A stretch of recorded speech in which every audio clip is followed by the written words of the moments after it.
Last Thursday, our founder, our leader for 40-some years, peacefully passed away in his sleep.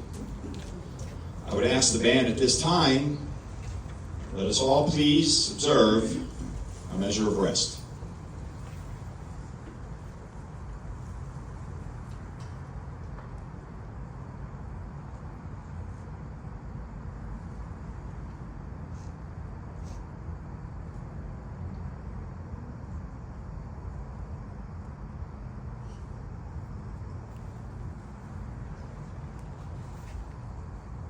Thank you. Bill Findeison was very loved, very well known, and in his wake he has left a huge legacy. This band that we are all members of are a large part of that legacy. We are now all trusted to make sure that legacy endures, and we shall. Thank you. Steve?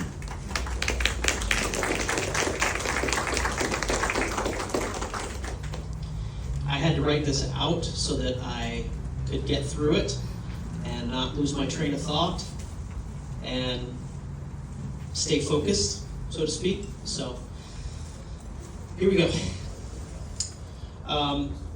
Before we start our regular round of announcements, I'd like to take some time to discuss the passing of our founder and friend, Bill Findeison. Everybody, including me, has their own build story about how you came to be in the band and meet the myth, the man, the legend. I would love for you all to share those stories through our social media platforms or with me in person. Mine is more of a recent story from just a few weeks ago. I had lunch with Roger and Bill to do a ceremonial passing of the baton, so to speak, for the Second Wind's Holiday Spectacular. So when I got there, I sat down, and after some small talk with Bill, he reached into his pocket and said, I'll do my best, Bill Findeison, as I can. He said, "Here, take this.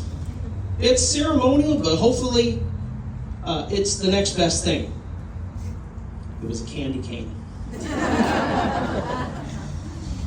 He said, "Now, make sure that you actually use a baton to conduct the Second Winds instead of this candy cane." I assured him I have a baton to conduct the group instead of the candy cane, and this baton was just itching to be used. We discussed several details with Roger, and I asked him to come back as a guest conductor in next year's show by leading the band in Sleigh Ride. He was tickled by the invite and wholeheartedly accepted the invitation with a twinkle in his eyes. He spoke so passionately about the Second Winds and the Rounders and how we envision the future of both groups. I can confidently tell you here tonight that his legacy will live on through these ensembles. I have such huge shoes to fill, and I know I cannot possibly fill them. But with his guidance and spirit still manifesting through this group, I know he'll be proud of where we go in the future.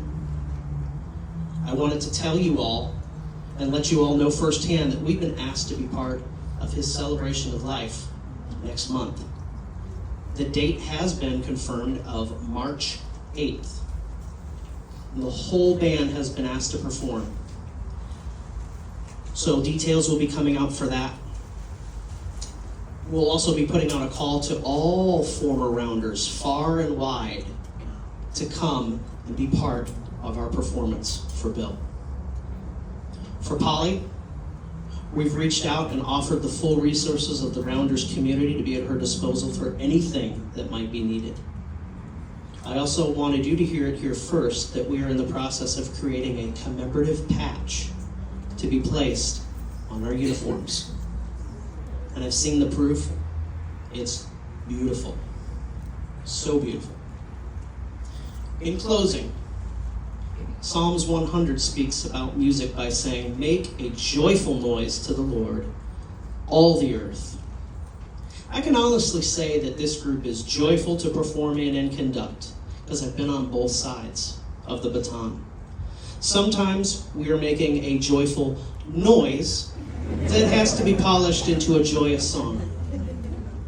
But it's about more than that.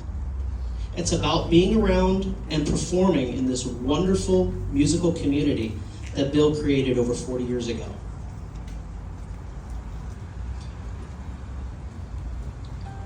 I'm not sure how the next 40 years are going to go, but I will quote Bill by saying, "You don't get to choose music. Music chooses you. And if music chooses you, you are in for one hell of a ride."